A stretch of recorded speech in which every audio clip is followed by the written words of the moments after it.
В Верховном суде Коми приступили к обсуждению последствий обвинительного вердикта присяжных заседателей по уголовному делу ОПС Пичугина. Один из эпизодов, который вменялся главарям группировки, организация и убийство активного участника банды Рустама Омонова.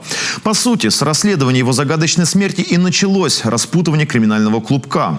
Кого из фигурантов признали виновным в этом жестоком преступлении, а кого оправдали судьи из народа, расскажет Эдуард Бушуев. В настоящее время будет продолжен поисковое мероприятие в направлении расположения погрузчика экскаватора.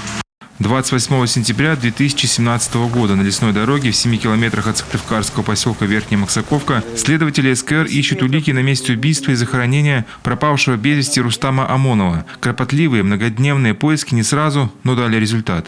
Потерпевший у нас был одет в дорогую одежду. Со слов, опять же, обвиняемых, это были джинсы там с крокодиловой кожи, элементы золотые были. Один из элементов, кстати, бегунок молнии мы нашли с названием фирмы. То есть, в принципе, ожидаемы были результаты, что какие-то фрагменты мы все равно одежды найдем. Ожидаемо было, что костные останки тоже обнаружим. Доработали в этот участок и все, что могли, из земли извлекли. Это место указал очевидец преступления, бывший член группировки Тельман Магомедов. По его словам, Рустам Омонов, телохранитель вора в законе Александра Хлынова, в конце июня 2010-го вернулся в Сыктывкар из Москвы и попросил помощи у положенца по Коми Хадиса Азизова по прозвищу Ламано. Якобы его босс ранен, прячется на одной из дач, на лечение ему нужно 500 000 рублей. Хлынов по прозвищу Саша Белый, фигура, был правой рукой другого криминального туза России, Юрия Пичугина, поэтому отказать в просьбе ему было нельзя. Взяв с собой еще одного бойца, Ахмета Исаева, вчетвером на микроавтобусе они выдвинулись в местечко Дырнос. Во время движения Омонов неожиданно вытащил пистолет-пулемет «Кедр» с глушителем и попытался всех расстрелять. Омонов начал говорить, он показывал, куда ехать. Он говорил, что он спрашивал, куда ехать. Так вот улицы смотрели, и потом он такой говорит, не, по-моему, не туда, говорит, надо назад вернуться. Чуть назад сдали. Он говорит, здесь налево. Налево повернули, получается. И я тоже так вот смотрел, думаю, куда едем. Тоже вот так вот смотрел на дорогу. А он оттуда потом встал, так и показывал что-то. Я видел, потому что я так вот смотрел и вижу, у него рука пальцем там.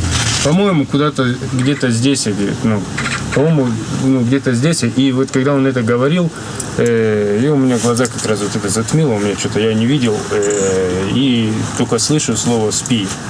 Получается, он когда и у меня ноги подкосило и руки. Я, получается, как лежал, я вот так вот, свис на нем.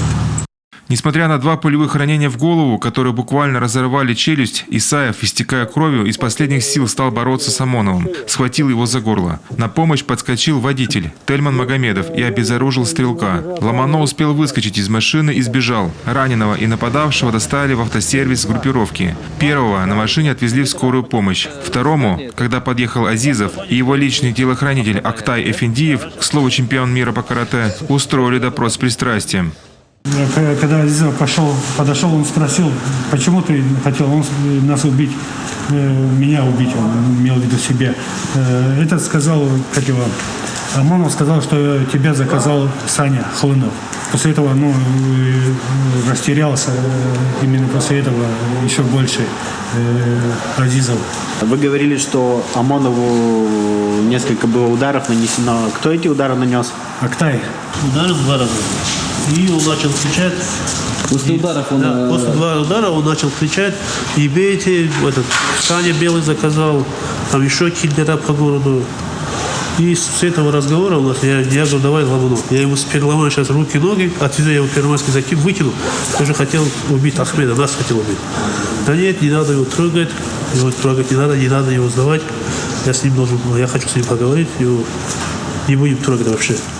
Связанного Омонова отвезли на базу группировки Максаковки и держали там пару дней. Затем под охраной крепких парней вывезли в лес. Всем сказали якобы на шашлыки. С учетом того, что кроме дров там были подготовлены еще канистры с горючей жидкостью и была заранее вырыта глубокая яма, пикник никто и не планировал. Для допроса Омонова взяли с собой видеокамеру. просто ходил, шел, они снимают, я когда сидели они, я вот слушаю, о чем говорят. Я потом я говорю, зачем вы это сняли? Ламонов говорит, чтобы завтра, послезавтра их будем, они сидеть друг другу, чтобы потом не сказал, там, белый не заказал, чтобы этот, был доказательство, и все. Ну, Рустам просил, чтобы его отпустили? Ну, просил, отпусти меня, я убью белого, найду я его, он там под Москвой где-то ждет на дачах, я буду верным тебе. По словам очевидцев, Омонов признался на камеру, что Саша Белый якобы заказал ему не только Азизова, но и экс-начальника УФСИН по Омской области Николая Папичева. За год до этого Александр Хлынов освободился из колонии номер 9, где, видимо, под жестким давлением администрации в письменной форме отказался от воровских традиций и попросился в секцию дисциплины и порядка. Генерала-майора застрелили возле машины 11 июня 2010-го. Александра Хлынова убили 14 июня, причем из того же пистолета-пулемета «Кедр». Тело авторитета нашли спустя 3 недели в спальном мешке и 15-килограммовыми блинами от штанги в реке Вязьма Ивановской области. Кто и за что его убил, до сих пор остается загадкой. По одной из версий, Белого могли казнить после решения воровской сходки. По другой, его ликвидировал сам Омонов, возможно, из-за корыстного мотива. Были у фигуры серьезные трения и с другими людьми. В 2009 году, после освобождения Хлынова из мест лишения свободы, отношения между Хлыновым и Азизовым стали портиться. Все были в курсе написанного им в колонии города Омска заявления об отказе от воровских традиций. На этой почве у Хлынова и Азизова стали возникать вопросы друг к другу. В том числе по точковкам, из-за того, что Азизов общаковые деньги отдавал коммерсантам под проценты, что приносило Азизову определенный доход. Хлынов попросил Азизова предъявить точковки, на что Азизов ему ответил: «Если Пичугин скажет их тебе дать, я их отдам».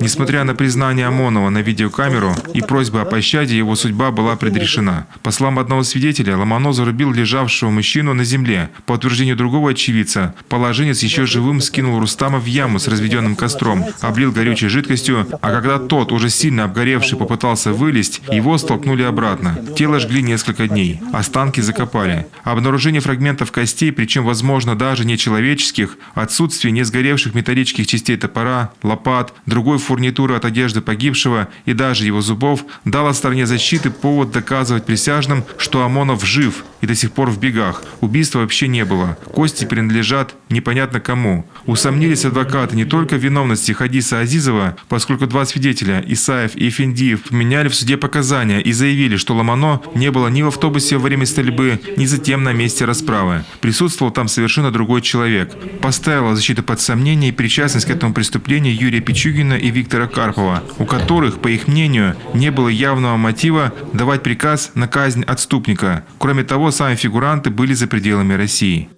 В отсутствии доказательств наличия у Пичугина в киевском СИЗО связи, прокурор решил доказывать по аналогии. Мол, а раз в камятских лагерях есть телефоны, значит, в киевском СИЗО, который, между прочим, подчинен СБУ Украины, они тоже есть. Таким образом, если бы Пичугин в СИЗО Киева решил вдруг по телефону обсуждать похищение и убийство Омонова, об этом бы тут же стало известным местным оперативникам, со всеми отсюда вытекающими последствиями. А я не могу признаться, похищение и убийстве Омонова. Я не знал Омонова, не присутствовал при его похищении и убийстве.